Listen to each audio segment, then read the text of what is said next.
28 फरवरी 2026 सुबह 6:45 इसराइल के एक सीक्रेट एयरबेस से एक फाइटर जेट उड़ता है और इस जेट पर ऐसे प्रीसियस मिसाइल लगी थी जो 1000 किलोमीटर दूर तक बैठे एक मीटिंग को खत्म कर सकती थी। और टारगेट है तेहरान पश्तूर स्ट्रीट, एक गार्डेड कंपाउंड।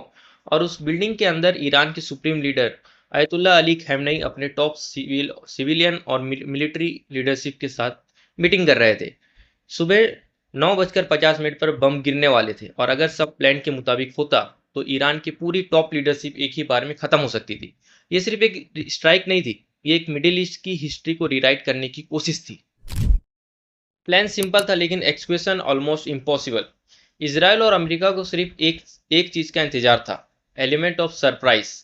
अगर मीटिंग की खबर लीक हो जाती तो खamenei तुरंत अंडरग्राउंड बंकर में चले जाते, बाकी लीडरशिप डिस्पर्स हो जाती और फिर उन्हें लोकेट कर पाना लगभग नामुमकिन हो जाता। इसलिए टाइमिंग सबसे क्रिटिकल थी।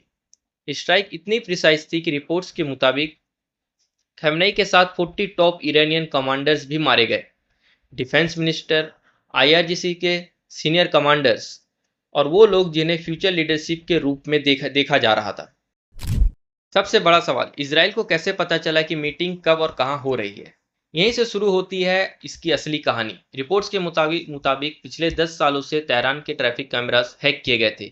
इनकी इनक्रिप्टेड फीड साउथर्न इसराइल के सर्व तक जा रही थी। वहां बैठे मोसाद और यूनिट 8200 के एनालिस्ट हर गली हर मूवमेंट ट्रैक कर रहे थे। इसके प्रोसेस को कहते हैं पैटर्न ऑफ लाइफ एनालिसिस, मतलब टारगेट्स की डेली रूटीन को इतनी डिटेल में समझना कि एल्गोरिथम उस इंसान को उसके परिवार से भी ज़्यादा जान ले। मोबाइल नेटवर्क्स भी पेनिट्रेट किए गए, calls, Meta data, location pings. Algorithm billion data points analyse करते हैं और कोई भी अनयूजुअल मूवमेंट तुरंत फ्लैग हो जाता है। 28 फरवरी की सुबह सिस्टम ने डिटेक्ट किया मल्टीपल हाई वैल्यू टारगेट्स एक ही जगह कन्वर्ज कर रहे हैं। सीआईए को भी ह्यूमन इंटेलिजेंस सोर्स से कंफर्मेशन मिल चुकी थी, इनर सर्कल से ground level verification, high fidelity intelligence. अब सिर्फ 3 चीजें लॉक करनी थी, target confirmation, communication blackout, strict package. Pasteur street के आसपास के मोबाइल नेटवर्क को सेलेक्टिवली डिस्टर्ब किया गया, कॉल रिंग्स नहीं करनी थी, busy tone, call drops, full blackout नहीं, बस इतनी कि वार्निंग चैन एक्टिव ना हो सके। इस इनविजिबल कम्युनिकेशन साइलेंस में फाइटर जेट अपनी फाइनल पोजीशन पहुंच चुके थे। इजरायली जेट्स ईरान के एयर डिफेंस रेंज से बाहर थे।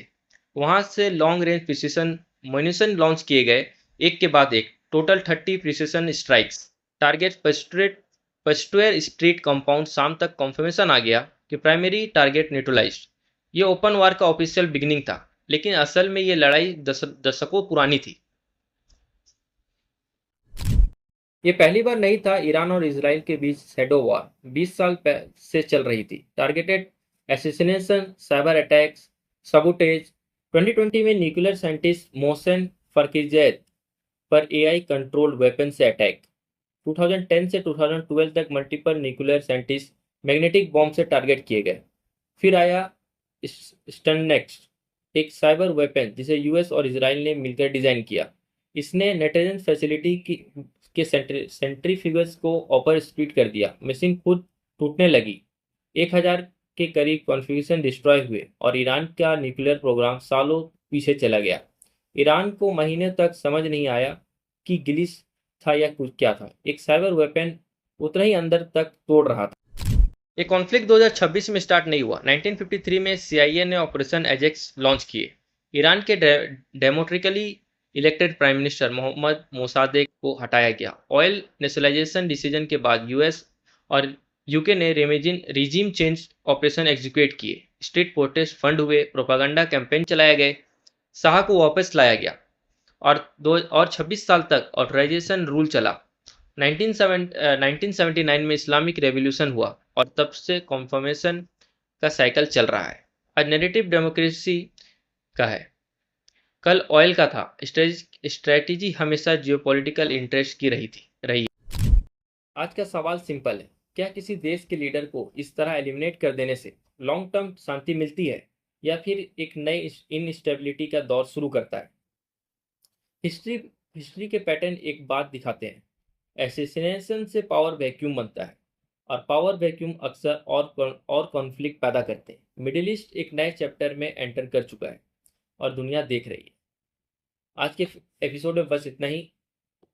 अगर आपको ये वीडियो अच्छा लगा हो तो चैनल को सब्सक्राइब, इस वीडियो को शेयर करें और लाइक करें। जय हिंद।